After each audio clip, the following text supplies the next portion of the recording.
शेख के चरणों में श्रद्धा का समर्पण करते हैं।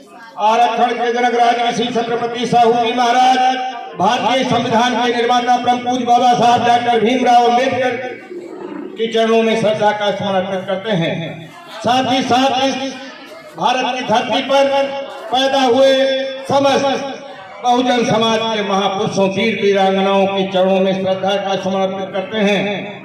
साथ ही अर्जक समाज की स्थापना करने वाले महामना राम स्वरूप वर्मा, पेरियार लड़ई सिंह यादव, बाबू जगदेव सिंह कुशवाहा सहित बहुत इस समाज को जगाने वाले सभी महापुरुषों के चरणों में श्रद्धा का समर्पण करते हैं। साथियों, आज हम माता सावित्रीबाई फूले की जयंती मनाने के लिए इस बस्ती की धरती पर साथियों इकट्ठा हुए। मुझे इस बात को देख करके जान करके अपार हर्ष हुआ कि आज इस बस्ती में गोटवा के गांव सभा में इतनी हमारी माताओं बहनों बेटियों ने माता सावित्रीबाई फूले की जयंती पर सभा करके और अपना अपना विचार रखा। लेकिन एक बात हम अपनी इन बेटियों से कहना चाहेंगे कि भविष्य में तैयारी करो, पढ़कर बोलने की आदत मत डालो।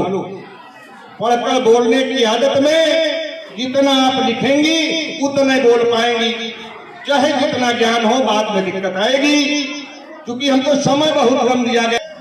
लेकिन मैं कहना चाहता हूं कि इस देश में दो व्यवस्थाएं काम करती हैं। एक पहली व्यवस्था काम करती है कि देश में असमानता बनी रहे, और दूसरी वो व्यवस्था है जो समानता कायम करने के लिए काम करती है। उसी कड़ी में राष्ट्रपिता ज्योतिबा फूले, माता सावित्रीबाई फूले ने व्यवस्था कायम की थी कि हमारी देश की जो आधी आबादी हमारी माताएं बहनें हैं, ये अगर शिक्षित हो जाएंगी तो जो विषमता चाहते हैं उनको कितनी बाधाएं पैदा होती, और वो पैदा हो रही हैं। इसीलिए महिलाओं की शिक्षा क्या, समस्त समाज की, बहुजन समाज की शिक्षा को रोकने की व्यवस्था आज ये सरकार कर रही है, सभी लोग जान रहे हैं। तो चूंकि हमको समय 1 मिनट दिया गया था, 1 मिनट तो लगभग पूरे हो रहा है, लेकिन हम ये कहेंगे कि केवल एक दिन माता सावित्रीबाई फूले की जयंती मना लेने से परिवर्तन होने वाला नहीं है। साल में 365 दिन होते हैं। अगर हम 365 दिन कार्यक्रम नहीं कर सकते तो 12 महीने में निश्चित रूप से 12 महीने में एक कार्यक्रम हम करने का काम करें। साथियों, माताओं बहनों बेटियों, देखो ये हमारा बेटा एक कार्ड आपको दे रहा है। इसी 18 जनवरी को हमने जो है, जब कोरोना काल था तो सिद्धार्थ बुद्ध विहार कायम किया। उसके पहले 2004 में मैंने अपने पिताजी के नाम माननीय रामचंद्र वर्मा बुद्ध विहार 1 एकड़ में बनाया था।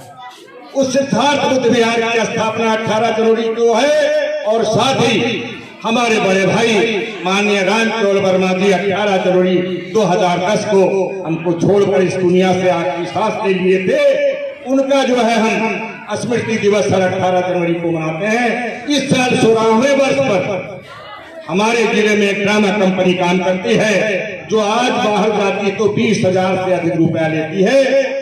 वो ड्रामा कंपनी का कार्यक्रम हमारे यहाँ प्रत्येक वर्ष बुद्ध पूर्णिमा, जैसे इस बार 1 मई को पड़ेगा, उस दिन तो कार्यक्रम पूरी रात का होता है। उसके साथ 18 जनवरी को हमारे घर पर पैतृक निवास पर मेरे कार्यक्रम है। जितने भाई बहन यहाँ बैठे हैं, मैं सबसे हाथ जोड़ के निवेदन करता हूँ कि प्रयास करें, आवे। 3 बजे से कार्यक्रम संपूर्ण रात्रि का है। सबके खाने का और रहने का, बैठने की व्यवस्था हमारे तरफ से रहेगी। जितने साथी जितनी बहनें वहाँ आ सकती हैं, इन निवेदन के साथ हम अपनी बात को समाप्त करते हैं। जय भीम, जय भारत, नमो बुद्धाय, जय माता सावित्रीबाई।